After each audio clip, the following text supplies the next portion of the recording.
Hello प्यारे विद्यार्थियों, मैं विकास भारद्वाज आप सभी का परीक्षा मैनिया के यूट्यूब चैनल पर हार्दिक स्वागत एवं अभिनंदन करता हूं।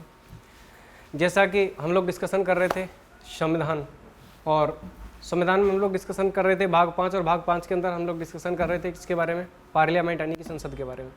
तो प्यारे बच्चों, बिना किसी फालतू की बात के सीधा पॉइंट पर बात करते हैं कि इधर कर दिया आपने, ये कोई बात नहीं, चलिए ठीक है। तो प्यारे बच्चों, पार्लियामेंट यानी कि संसद की बात करते हैं, ठीक है। तो कल जो हम लोग डिस्कशन कर रहे थे उसके बाद में आगे हम लोग डिस्कशन करते हैं सदन में विधायी प्रक्रिया। क्या? सदन में विधायी प्रक्रिया।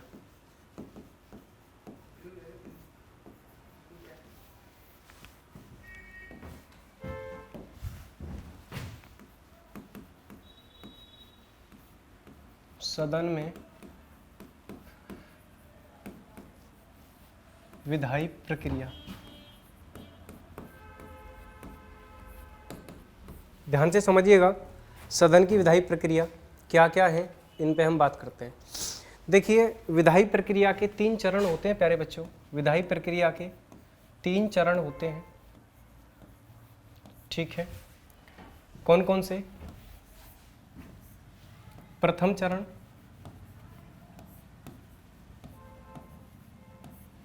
द्वितीय चरण,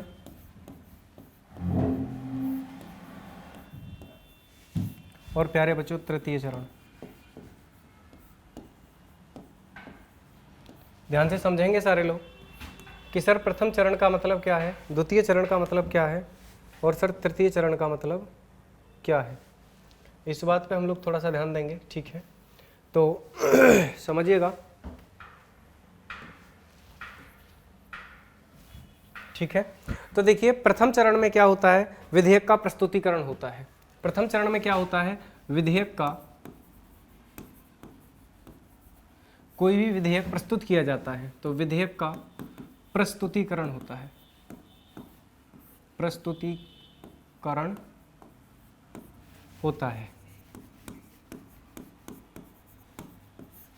यानी ये बताया जाता है कि विधेयक की क्या भूमिका है, यानी ये बताया जाता है कि विधेयक की क्या भूमिका है, अधिकांश किस बात पे प्रचार, किस बात पे प्रकाश डाला गया है। इस बात को हम कहाँ पे बात करते हैं, प्रथम चरण में।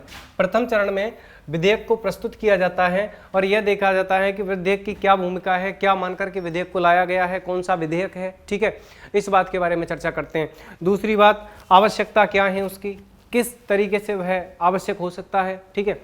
और अगली बात बच्चों उसमें कि संबंधित उसके प्रावधानों पे भी इसमें चर्चा की जाती है कि उसके संबंधित प्रावधान क्या हैं, यानी कि वही बात, सारी बातें हैं कि आवश्यकता क्या है उस चीज़ के बारे में, और विधेयक का प्रस्तुतिकरण होता है प्यारे बच्चों। अगर हम बात करें दूसरे यानी कि द्वितीय इसमें, तो इसमें शुरुआती समिति, इस पे विचार और प्रतिवेदन, विचार और प्रतिवेदन। बस एक बात सुनिएगा, सीधा सीधा विचार और प्रतिवेदन से मतलब केवल इतना समझिएगा कि विधेयक पर, यहाँ पे केवल इतना समझिएगा, विधेयक पर खंडशः बहस होती है, बहस होती है। यानी कि द्वितीय वाचन में क्या होता है प्यारे बच्चों, द्वितीय वाचन में जो विधेयक है उस पे खंड, उसके अलग अलग खंडों पे अलग अलग बहस की जाती है, उसके अलग अलग खंडों पे अलग अलग बहस की जाती है, ठीक है। उसमें अपने अपने विचार रखे जाते हैं और उस विधेयक का क्या मैटर है, उस बात पे, उस विधेयक पे संपूर्ण तरीके से, मुख्य तरीके से चर्चा की जाती है प्यारे बच्चों, ठीक है। अगली बात करेंगे तृतीय विधेयक में, तो समग्र विधेयक पर मतदान होता है। तृतीय विधेयक में, तृतीय चरण में क्या होता है, समग्र विधेयक पर, समग्र विधेयक पर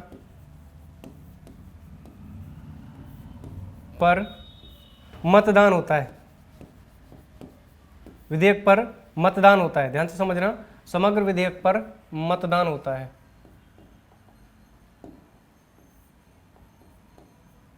ठीक है। और यदि मतदान पास हो जाता है प्यारे बच्चों, यदि मतदान कंप्लीट हो जाता है, विधेयक के पक्ष में हो जाता है, तो वह विधेयक पहले सदन से पास होकर के दूसरे सदन में जाता है।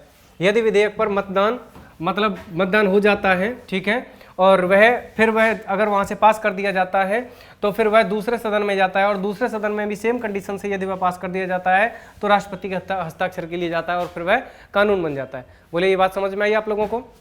बोलिए ये बात समझ में आई आप लोगों को? मुझे उम्मीद है यहाँ तक आपकी समझ में आया होगा। ठीक है, यहाँ तक आपकी समझ में आया होगा। देखिए संसद के कुछ प्रस्ताव होते हैं बच्चों, विधायी प्रक्रिया में ही कुछ प्रस्ताव होते हैं। आइए उन प्रस्तावों पर हम लोग डिस्कशन करते हैं ध्यान से। नेक्स्ट पॉइंट, ठीक है, चलिएगा। प्रस्ताव, ये प्रस्ताव अनेक प्रकार के होते हैं।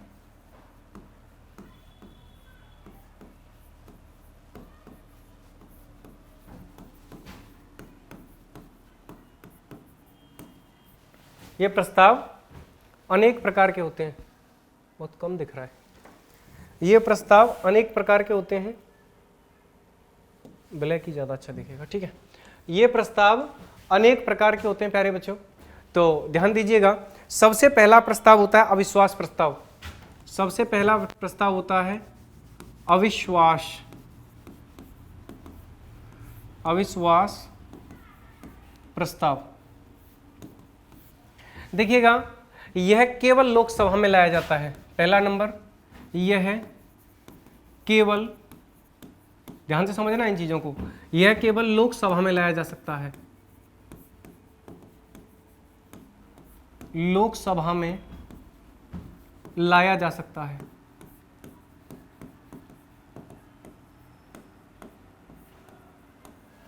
ठीक है, दूसरा पॉइंट साधारण बहुमत से। साधारण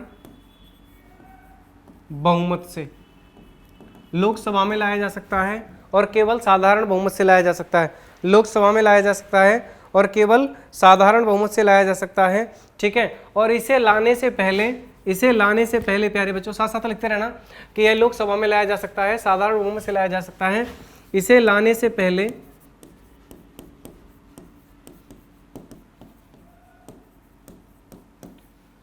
50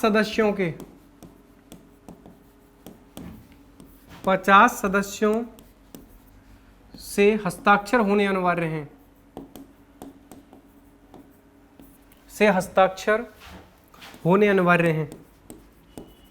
होने अनिवार्य हैं।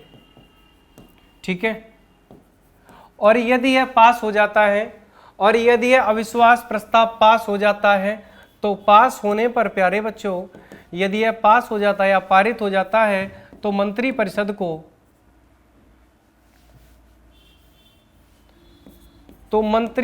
को सामूहिक रूप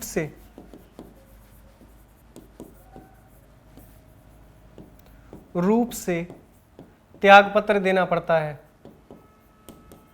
त्यागपत्र देना पड़ता है। क्या बोला मैंने प्यारे बच्चों? ध्यान से समझिएगा। ठीक है, मजे आ रहे होंगे, मुझे उम्मीद है। बहुत प्यारा टॉपिक है। ठीक है, अविश्वास प्रस्ताव बहुत प्यारा टॉपिक है। मुझे लग रहा है कि इसमें आपको मजे आ रहे होंगे। ठीक है, और एक बात और याद रखना कि अविश्वास प्रस्ताव की एक और इम्पोर्टेंट बात है, 4 नंबर, कि यह केवल एक सत्र में एक बार लाया जा सकता है। एक सत्र में केवल एक बार लाया जा सकता है। एक सत्र में केवल एक बार लाया जा सकता है, इस बात को लिख लेना। दोबारा से रिपीट करते हैं, अविश्वास प्रस्ताव तो यह लोकसभा में लाया जाता है प्यारे बच्चों, और साधारण बहुमत से लाया जाता है प्यारे बच्चों। इसे लाने से पहले 50 सदस्यों के हस्ताक्षर होने चाहिए, और एक सत्र में केवल एक बार लाया जा सकता है। और अविश्वास प्रस्ताव यदि पास हो जाए तो मंत्रिपरिषद को सामूहिक रूप से त्यागपत्र देना पड़ता है। मंत्रिपरिषद को सामूहिक रूप से त्यागपत्र देना पड़ता है। बोलो समझ में आई प्यारे बच्चों बात इतनी? अगर इतनी बात समझ में आई तो नेक्स्ट हम लोग अगला पॉइंट डिस्कशन करते हैं। नेक्स्ट देखिएगा, अगला है बच्चों विश्वास प्रस्ताव।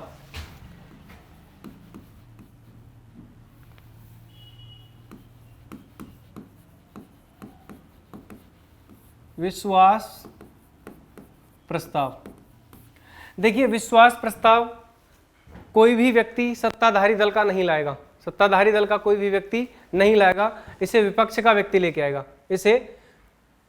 मिस्टेक हो गया। हाँ, विश्वास का प्रस्ताव कोई भी सत्ताधारी दल का व्यक्ति लाएगा, ठीक है, कोई भी सत्ताधारी दल का व्यक्ति लाएगा, ठीक है। तो इसमें क्या लिखेंगे, केवल लोकसभा में, केवल लोकसभा में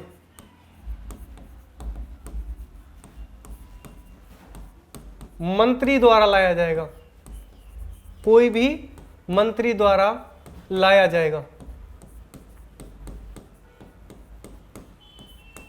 प्यारे बच्चों, इसे केवल और केवल लोकसभा में लाया जाएगा और मंत्री द्वारा लाया जाएगा। और प्यारे बच्चों, साधारण बहुमत से पारित होगा, साधारण बहुमत से पारित होगा। क्या बोला मैंने, साधारण बहुमत से पारित होगा प्यारे बच्चों, साधारण बहुमत से पारित होगा, ठीक है। और यदि यह प्रस्ताव, विश्वास का प्रस्ताव जो मंत्री लेके आया है, विश्वास का प्रस्ताव जो मंत्री लेके आया है, यदि वह पारित नहीं होता है, यदि वह पारित नहीं होता है, पारित नहीं होता है, तो मंत्री परिषद को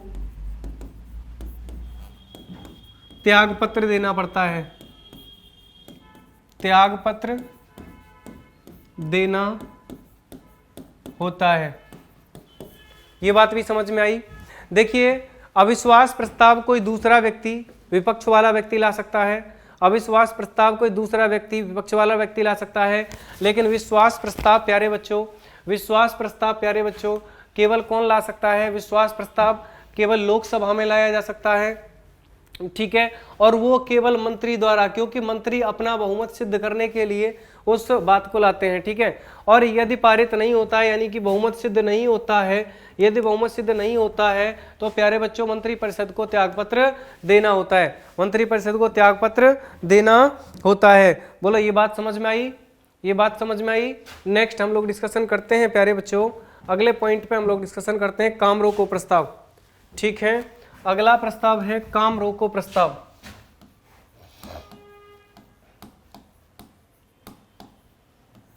काम रोको प्रस्ताव, इस बात से, नाम से ही आपको पता चल रहा होगा कि काम रोको प्रस्ताव का मतलब क्या है। इसका आपको काम रोको प्रस्ताव का आपको पता चल रहा होगा कि कार्य के स्थगन के लिए, कार्य स्थगन प्रस्ताव। ध्यान से समझना इस बात को, बेहद इंपॉर्टेंट बात है, ठीक है। कैसे बच्चों, कार्य स्थगन से मतलब क्या है, देखिए जनहित के लिए इसका सबसे सीधा साधा मतलब है, भाई सीधी सीधी बात है, दो चीजें मैं आपको बता चुका हूं, इसके लिए भी सेम है, केवल लोकसभा में लाया जाएगा, ठीक है, और साधारण बहुमत से लाया जाएगा, ठीक है, कोई दिक्कत नहीं। बस इसमें एक बात इंपॉर्टेंट है कि यदि काम रोको प्रस्ताव लाना है तो उसके लिए 50 सदस्यों द्वारा अनुमोदन करना होगा, अनुमोदन करना होगा, यानी कि 50 सदस्य यदि अनुमोदन करते हैं तो काम रोको प्रस्ताव आएगा। यदि 50 सदस्य अनुमोदन करते हैं तो काम रोको प्रस्ताव आएगा, ठीक है। मान के चलिए मैं इसको आपको समझाता हूं, बेहद इंपॉर्टेंट है और आज के लेवल से बहुत ज्यादा इंपॉर्टेंट है, इस बात को समझने की कोशिश करिएगा। जैसे मान के चलिए किसान हैं, ठीक है, किसान बिल अभी आपने सुना था, कुछ समय पहले किसानों का धरना था, ठीक है। जनहित में, जनहित की कोई भी बात है उसे तत्कालीन सुनना है, जनहित की कोई भी बात है उसे तत्कालीन सुनना है। मान के चलिए कि कोई भी काम चल रहा है, कोई भी बात चल रही है, जैसे किसी भी मैटर को लेकर के, स्वास्थ्य मैटर को लेकर के कोई भी बात चल रही है, या किसी भी मैटर को लेकर के, या किसी योजना को लेकर के बात चल रही है, ठीक है, किसी भी योजना को लेकर के यदि बात चल रही है प्यारे बच्चों, तो कोई संसद के 50 सदस्य अनुमोदन करेंगे कि सर इस काम को रोक दिया जाए, जो भी बात चल रही है इस बात को अभी कुछ समय के लिए रोक दिया जाना चाहिए, और ये जो किसान बिल है इस किसान बिल पे तुरंत सुनवाई होनी चाहिए, इस किसान बिल या किसानों का जो धरना है इस बात पे तुरंत सुनवाई होनी चाहिए। तो प्यारे बच्चों, जो काम चल रहा था वो रुक गया, वो काम रुक गया, क्योंकि यह प्रस्ताव जनहित में, यह प्रस्ताव क्या है, जनहित में तत्कालीन महत्व पर चर्चा करने के लिए, क्योंकि उस समय का तत्कालीन महत्व क्या था, किसान बिल उस समय का तत्कालीन महत्व था, और उस पर चर्चा करने के लिए संसद का जो दूसरा कार्य चल रहा था, जिस बात पे बात चल रही थी, उस बात को रोक दिया और किसान बिल पे चर्चा की गई। तो इसे हम कहेंगे काम रोको प्रस्ताव, इसे हम कहेंगे काम रोको प्रस्ताव। बोलो समझ में आई होगी बात, मुझे उम्मीद है इस बात की।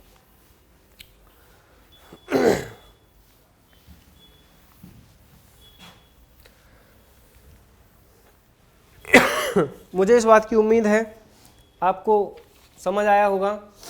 एक है निंदा प्रस्ताव, एक है निंदा प्रस्ताव। नाम से पता चल रहा होगा निंदा प्रस्ताव से मतलब क्या है, नाम से पता चल रहा होगा निंदा प्रस्ताव से मतलब क्या है। तो केवल लोकसभा में किसी व्यक्ति द्वारा, केवल लोकसभा में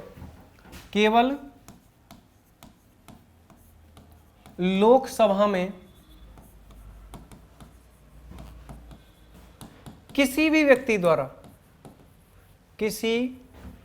द्वारा, मंत्री द्वारा नहीं, किसी व्यक्ति द्वारा लाया जा सकता है।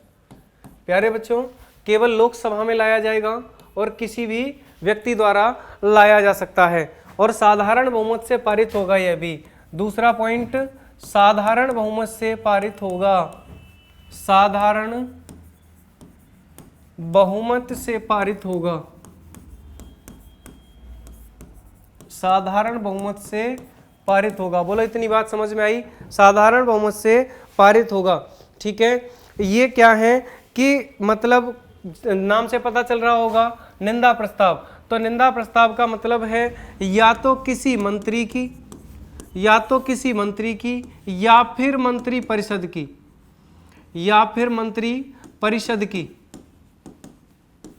निंदा करने हेतु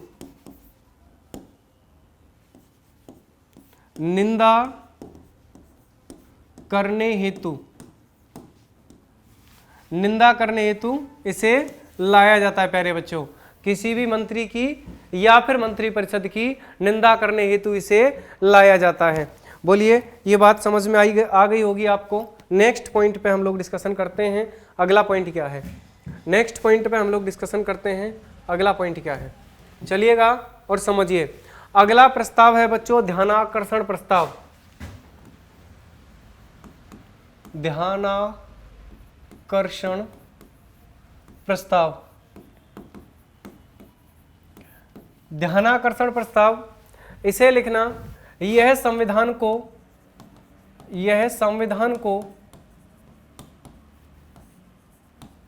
भारत की देन है, भारत की देन है। यह संविधान को भारत की देन है, यह संविधान को भारत की देन है। ठीक है, यह 1954 में 1954 में पहली बार लाया गया, पहली बार लाया गया। किस लिए लाया जाता है सर? ध्यानाकर्षण से मतलब समझ आ रहा होगा कि सरकार का किन्हीं योजनाओं के प्रति या फिर किन्हीं विशेष कार्यों के प्रति ध्यान को आकर्षण करने हेतु जो प्रस्ताव लाया जाता है उसे हम कहते हैं ध्यानाकर्षण प्रस्ताव। दोबारा से समझिएगा,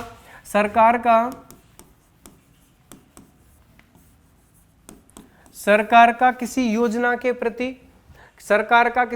के प्रति या फिर किसी विशेष कार्य के प्रति ध्यान को आकर्षित करने के लिए जो प्रस्ताव लाया जाता है उसे हम कहते हैं ध्यानाकर्षण प्रस्ताव। ठीक है, जो प्रस्ताव लाया जाता है उसे हम कहते हैं ध्यानाकर्षण प्रस्ताव।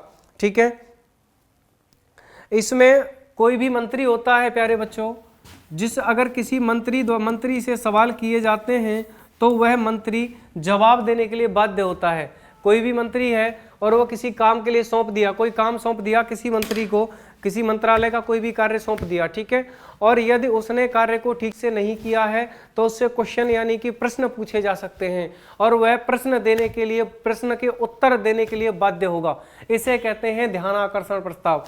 क्योंकि जिस कार्य को उस मंत्री को सौंपा गया है, उस मंत्री को उस कार्य के प्रति ध्यान को आकर्षण करने के लिए जो प्रस्ताव लाया जाता है उसे कहते हैं ध्यान आकर्षण प्रस्ताव। बोलिए, समझ में आई बात?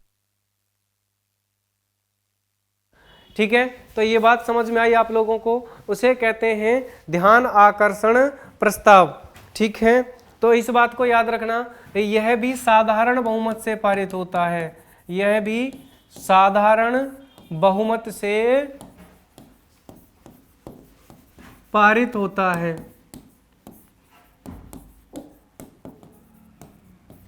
यह भी साधारण बहुमत से पारित होता है। बोलिए, ये बात समझ में आई? और सबसे इंपॉर्टेंट बात, अब अगला पॉइंट समझना, कटौती प्रस्ताव। इसमें बहुत इंपॉर्टेंट बातें हैं, इसको समझना। याद रखना, केवल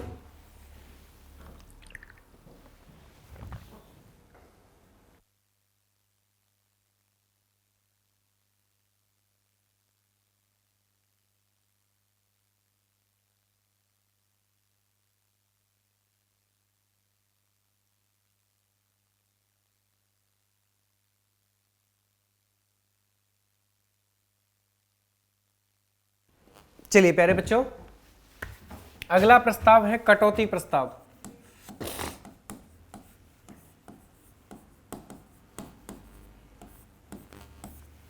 इस कटौती प्रस्ताव के बारे में समझिएगा। देखिए, ये केवल लोकसभा में लाया जाता है। पहला नंबर, केवल लोकसभा में लाया जाता है। ठीक है सर, केवल लोकसभा में लाया जाता है। दूसरा नंबर, साधारण बहुमत से, साधारण बहुमत से। कारण क्या है कि सरकार को किसी भी योजना, मतलब सरकार ने किसी भी योजना के लिए, प्यारे बच्चों, यदि पैसा मांगा है, सरकार ने किसी भी योजना के लिए यदि पैसा मांगा है तो उस पैसे में, उस धनराशि में कटौती करने के लिए कटौती प्रस्ताव लाया जाता है। उस धनराशि में कटौती करने के लिए कटौती प्रस्ताव लाया जाता है। ठीक है, कटौती 3 प्रकार की होती है प्यारे बच्चों, यहां पर लिखना, कटौती 3 प्रकार से की जाती है। कटौती 3 प्रकार से की जाती है, नीतिगत कटौती, आर्थिक कटौती और सांकेतिक कटौती। एक पहली होती है नीतिगत कटौती, नीतिगत कटौती, दूसरी आर्थिक कटौती,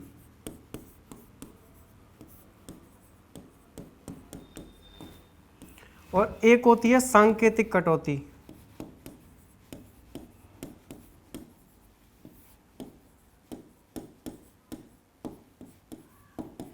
इस बात को समझना, इसमें सबसे ज्यादा जो खतरनाक कटौती है प्यारे बच्चों, इसमें सबसे ज्यादा जो खतरनाक कटौती है ना, वो है नीतिगत कटौती। इसमें जो सबसे ज्यादा खतरनाक कटौती है वो है नीतिगत कटौती। कैसे प्यारे बच्चों? नीतिगत कटौती का मतलब है कि सरकार ने किसी भी योजना के लिए यदि पैसा मांगा, सरकार ने किसी भी योजना के लिए पैसा मांगा तो उस पैसे की धनराशि को घटाकर 1 रुपया कर दिया जाता है। धनराशि को घटाकर 1 रुपया कर दिया जाता है। अब आप एक बात बताइए कि मान के चलो बेटी बचाओ बेटी पढ़ाओ योजना चलाई, या मोदी सरकार ने उज्ज्वला योजना चलाई, मोदी सरकार ने उज्ज्वला योजना चलाई और उज्ज्वला योजना के लिए सरकार को 1 रुपया दे दिया गया कि भाई चलाओ उज्ज्वला योजना। ठीक है, तो फिर क्या होगा प्यारे बच्चों? इसे कहेंगे नीतिगत कटौती। और नीतिगत कटौती यदि लागू होती है, ध्यान रखना इस बात को, क्वेश्चन पूछा जाएगा कि निम्नलिखित में से किस कटौती पर सरकार को बहुमत साबित करना होता है। इंपॉर्टेंट बात, किस कटौती पर सरकार को बहुमत साबित करना होता है? तो प्यारे बच्चों वो है नीतिगत कटौती। नीतिगत कटौती यदि होती है तो सरकार को बहुमत साबित करना होता है, बहुमत साबित करना होता है। बोलिएगा, ये बात समझ में आई होगी, मुझे उम्मीद है आप लोगों को। आर्थिक कटौती का मतलब ये है प्यारे बच्चों कि किसी भी कोई भी योजना सरकार लेके आई और उस योजना के पैसे में से कुछ पैसा कम कर देना, यानी फिजूल खर्ची को रोकने के लिए। आर्थिक कटौती किस लिए की जाती है? फिजूल खर्ची को रोकने के लिए। ठीक है, आर्थिक कटौती किस लिए की जाती है? फिजूल खर्ची को रोकने के लिए। अच्छा, एक बात और आपसे पूछा जाए कि नीतिगत कटौती क्यों की जाती है, तो किसी नीति को रोकने के लिए, किसी नीति को अस्वीकृत करने के लिए नीतिगत कटौती की जाती है, जबकि आर्थिक कटौती फिजूल खर्ची को रोकने के लिए की जाती है। अब इसमें क्या है कि सरकार को किसी भी योजना के लिए पैसा चाहिए तो उस पैसे को कुछ कम कर देना, उस पैसे में से कुछ पैसा कम कर देना, उस पैसे में से कुछ पैसा कम कर देना। सांकेतिक कटौती का मतलब यह है कि किसी भी विशेष परिस्थिति में जो सरकार को पैसा दिया जा रहा है उसमें से 100 रुपए की धनराशि कम कर देना, 100 रुपए की धनराशि कम कर देना।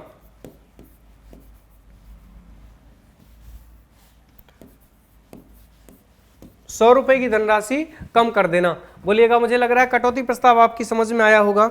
ठीक है, आज हम बात करेंगे प्यारे बच्चों विभिन्न प्रकार की निधियों के बारे में। ठीक है, संसद की कुछ निधियां हैं, उन विभिन्न प्रकार की निधियों के बारे में हम लोग बात करेंगे। चलिए, पहला पॉइंट, विभिन्न प्रकार की निधियां। विभिन्न प्रकार की निधियां, बेहद इंपॉर्टेंट बात है समझना कि कैसे पैसा, कहाँ से सरकार का खजाना कहाँ है। ठीक है, सरकार कहाँ से पैसा निकालती है, इन सारी चीज़ों के बारे में बात करते हैं कि सरकार टैक्स लेती है तो उसको कहाँ रखती है। ठीक है, राजस्व जो लेती है उसको कहाँ रखती है, विभिन्न सरकारी कंपनियों की जो इनकम होती है उसे कहाँ रखती है। ठीक है प्यारे बच्चों, और सरकारी कंपनियों की जो और फिर ऋण देती है, ब्याज, उससे जो ब्याज मिलता है उसे कहाँ रखती है। तो इस बात पे हम लोग बात करते हैं। सबसे पहला संचित निधि, संचित निधि, सबसे पहला पॉइंट है संचित निधि। यानी कि हम जो बात करना चाह रहे हैं प्यारे बच्चों वो है संचित निधि। यानी कि संचित निधि, भारत की संचित निधि में सबसे इंपॉर्टेंट बात यह है, भारत ये संविधान द्वारा सृजित है। यानी यह है, पेन चेंज कर लेते हैं, यह है संविधान द्वारा सृजित है। सबसे इंपॉर्टेंट बात, पहला पॉइंट आप लोग नोट करेंगे कि यह संविधान द्वारा सृजित है। प्यारे बच्चों, यह संविधान द्वारा सृजित है, यह संविधान द्वारा सृजित है। यानी कि दूसरा पॉइंट, विधायिका या संसद के, दूसरा पॉइंट विधायिका या फिर संसद के व्ययाधीन है, व्ययाधीन है।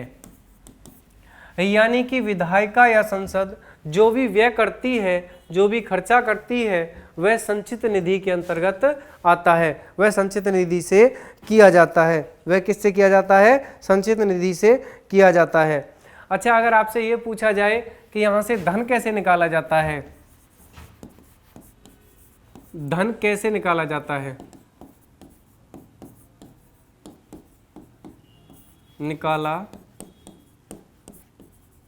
जाता है, अगर आपसे पूछा जाए कि धन कैसे निकाला जाता है तो विनियोग विधेयक द्वारा, विनियोग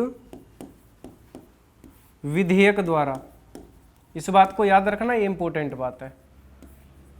विधेयक द्वारा, सीजीएल में क्वेश्चन आ चुका है यहां से। विनियोग विधेयक द्वारा धन निकाला जाता है, जो एक प्रकार का साधारण विधेयक है, जो एक प्रकार का साधारण विधेयक है, साधारण, एक मिनट,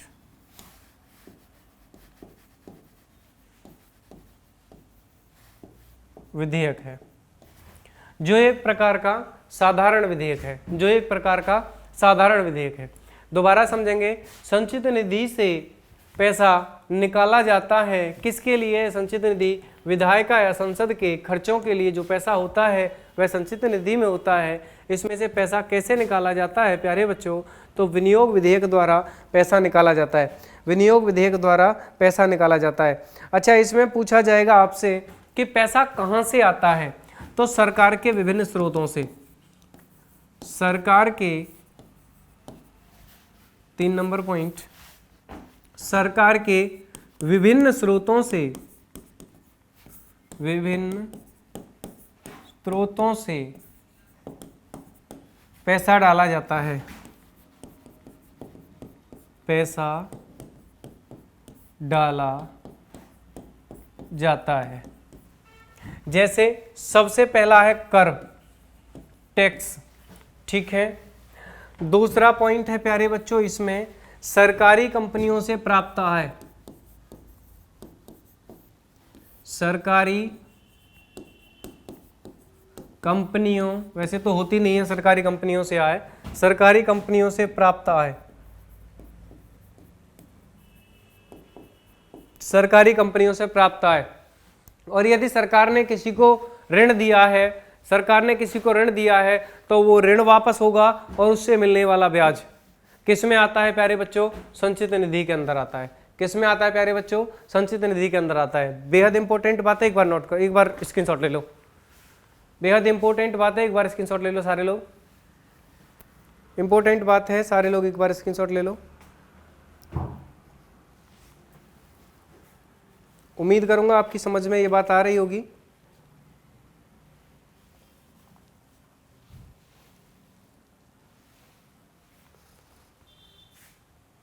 ठीक है। और आपसे यदि ये पूछा जाए प्यारे बच्चों कि संचित निधि कौन से अनुच्छेद में है, अगर आपसे ये पूछा जाए कि संचित निधि कौन से अनुच्छेद में है, तो आप लिखेंगे इसके लिए आर्टिकल अनुच्छेद 266 clause first, 266 clause first. Next 266 clause first. ठीक है, चलिए अगला पॉइंट डिस्कशन करते हैं। ये नोट कर लिया होगा आपने, मुझे लग रहा है 266 क्लॉज फर्स्ट। अब हम लोग बात करते हैं भारत की आकस्मिकता निधि, ठीक है, इमरजेंसी फंड। भारत की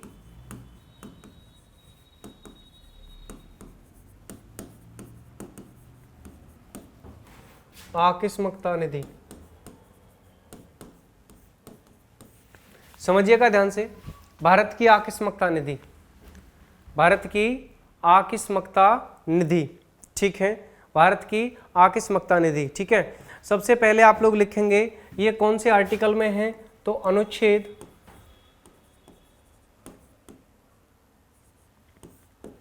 267, कौन से आर्टिकल में है? अनुच्छेद 267। तो इसे लिखेंगे यह संसद या विधायिका द्वारा निर्मित होती है, या विधायिका द्वारा निर्मित। क्या है? संसद या विधायिका द्वारा निर्मित होती है। दोबारा समझेंगे प्यारे बच्चों, सभी दोबारा समझेंगे। मैंने क्या बोला कि आकस्मिकता निधि, आकस्मिकता निधि किस आर्टिकल में है?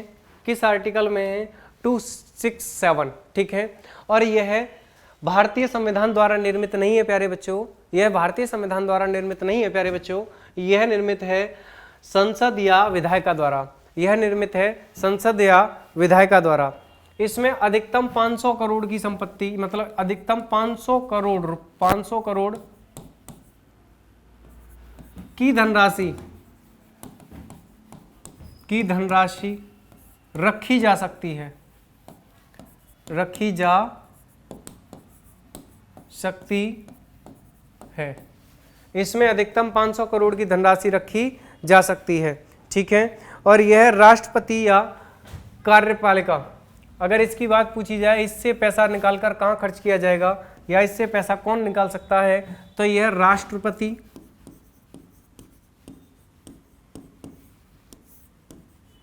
या कार्यपालिका के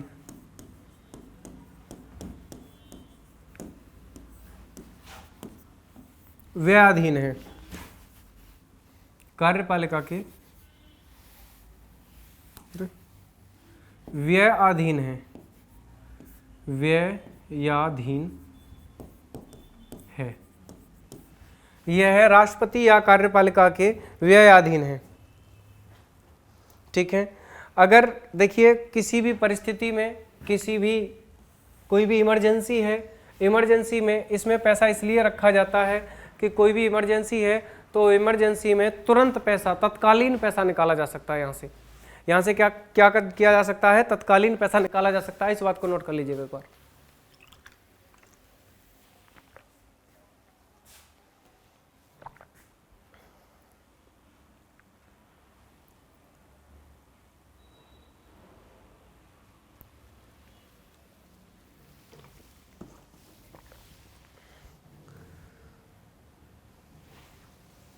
अगला पॉइंट नोट कर लिया होगा, मुझे उम्मीद है।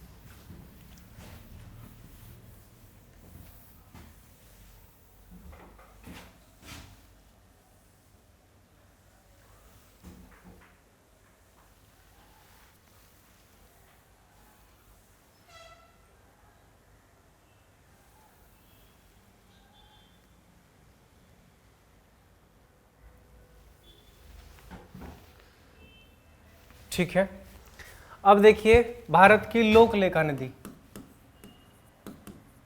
लोक लेखा निधि समझिएगा। भारत की लोक लेखा निधि, भारत की लोक लेखा निधि कहाँ वर्णन है, अनुच्छेद 266 क्लॉज 2, 266 क्लॉज 2। ठीक है, इसमें केवल याद क्या बताया जाएगा, इसमें भारत की धरोहर का पैसा रखा जाता है। इसमें भारत में धरोहर का पैसा रखा जाता है, जैसे सरकारी कर्मचारियों के पीएफ का पैसा, जैसे सरकारी कर्मचारी जो होते हैं उनके पीएफ का पैसा, जब जरूरत पड़ती है तब सरकार इसमें से पैसा निकाल लेती है और पुनः इसमें पैसा डाल देती है, पुनः इसमें पैसा डाल देती है, क्योंकि इसमें इतना सारा पैसा नहीं रहता है कि किसी भी बड़ी योजना को चलाया जा सके। लेकिन मजबूरी में यदि पैसा कभी निकालना होता है तो सरकार यहाँ से पैसा निकाल लेती है। बजट के टाइम पे भी अक्सर निकाल लेते हैं, लेकिन इसमें बाद में पैसा डाल दिया जाता है। बोलिएगा यहाँ तक अगर आपकी समझ में आया तो मुझे बताएं। ठीक है,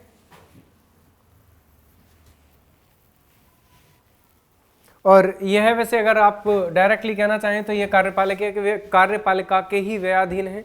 और यहाँ तक की क्लास आज हम इतनी ही क्लास रखेंगे। ठीक है, और अगली क्लास को कल कंटिन्यू करेंगे। ठीक है, और कल जो हम बात करेंगे वो प्रश्नकाल यानी कि संसद के कार्य का मतलब काल के बारे में बात करेंगे, प्रश्नकाल, शून्यकाल, इन सारी चीज़ों के बारे में हम लोग कल के लेक्चर में डिस्कशन करेंगे। प्यारे बच्चों, बेहद इंपॉर्टेंट बात थी ये, क्योंकि ये निधियाँ आपके लिए बेहद इंपॉर्टेंट हैं। एक बार अगर आप चाहो तो मैं एक बार रिवीजन करा देता हूँ फटाफट। देखिए, प्रस्ताव, अनेक प्रकार के प्रस्ताव होते हैं गवर्नमेंट के। अविश्वास प्रस्ताव, अविश्वास प्रस्ताव किसी भी व्यक्ति द्वारा लाया जाता है, केवल लोकसभा में लाया जा सकता है। ठीक है, साधारण बहुमत से लाया जा सकता है। ठीक है, और इसे लाने से पहले 50 सदस्यों की अनुमति, यानी कि कोई भी विपक्ष हो या पक्ष हो कोई भी ला सकता है, और 50 सदस्यों की अनुमति अनिवार्य है। प्यारे बच्चों, यदि पास हो जाता है अविश्वास प्रस्ताव तो मंत्रिपरिषद को सामूहिक रूप से क्या देना होता है, मंत्रिपरिषद को सामूहिक रूप से त्यागपत्र देना होता है। नेक्स्ट प्यारे बच्चों, विश्वास प्रस्ताव।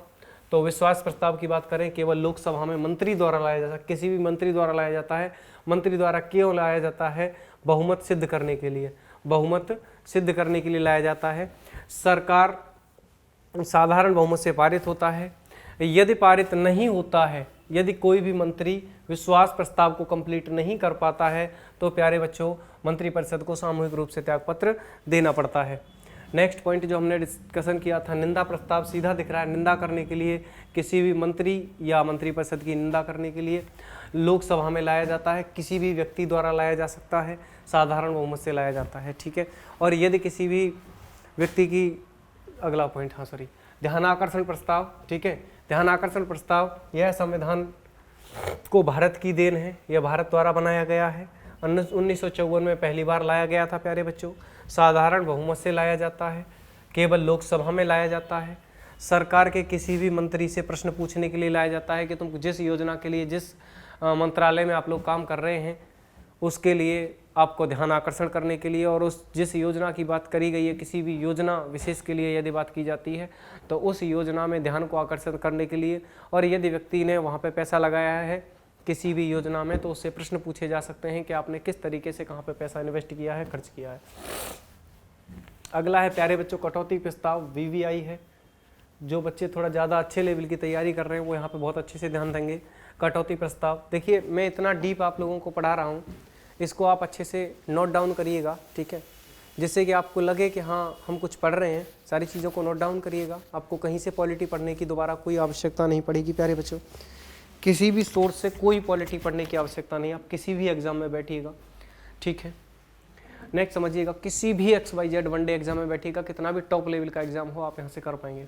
लोकसभा में पारित होता है, साधारण बहुमत से पारित होता है। कटौती 3 प्रकार की होती है। नीतिगत कटौती, जहाँ पे धनराशि को यानी कि नीति को, यहाँ पे क्या है, नीति को अस्वीकृत किया जाता है तो धनराशि को घटाकर शून्य कर दिया जाता है। मान के चलिए मोदी सरकार की कोई भी योजना है और कोई भी नीति है, उसे अगर हटाकर अस्वीकृत कर दिया तो वहाँ पे पैसा कितना, 1 रुपया देंगे वो लोग। और जब 1 रुपया देंगे तो प्यारे बच्चों 1 रुपया से योजना नहीं चलती है।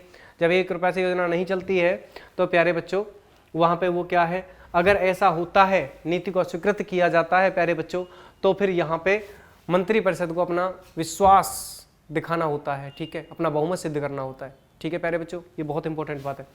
आपसे पूछ लिया जाएगा कि किस कटौती के अनुसार मंत्रिपरिषद को बहुमत सिद्ध करना होता है, तो वह नीतिगत कटौती।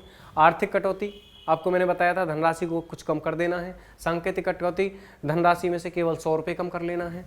नेक्स्ट, विभिन्न प्रकार की निधियों के बारे में बताया। संचित निधि उल्लेख किया गया है 266 का क्लॉज फर्स्ट में। संविधान द्वारा सृजित है, ठीक है, विधायिका और संसद के व्ययाधीन है। सरकार के विभिन्न स्रोतों से पैसा डाला जाता है। कर है, सरकारी कंपनियां हैं, लोन है, ठीक है, जो भी लोन सरकार प्रोवाइड कराती है उससे ब्याज वगैरह जो मिलता है। धनराशि कैसे निकाली जाती है, तो विनियोग विधेयक द्वारा निकाली जाती है। विनियोग विधेयक एक प्रकार का साधारण विधेयक है प्यारे बच्चों। नेक्स्ट, भारत की लोक लेखा निधि, इसके बारे में मैं अभी आप लोगों को समझा चुका हूँ, 16 क्लॉज 2 में है, ठीक है। और यह क्या है, यह कार्यपालिका के व्ययाधीन है। इतनी बात आपकी समझ में आ गई होगी मुझे उम्मीद है। तो प्यारे बच्चों इन्हीं शब्दों के साथ मैं आपसे विराम लेता हूँ और मैं अपनी कक्षा को यहीं पे छोड़ता हूँ और मिलते रहेंगे आपसे। और देखते रहिएगा परीक्षा मैनिया, बहुत बेहतरीन तरीके से पॉलिटी में आपको करा रहा हूँ। आप लोग बढ़िया से पढ़िएगा, बस नोट्स बनाइएगा, चीज़ों को कोऑपरेट करिएगा, मन से पढ़िएगा, जुनून बना के पढ़िएगा, ठीक है।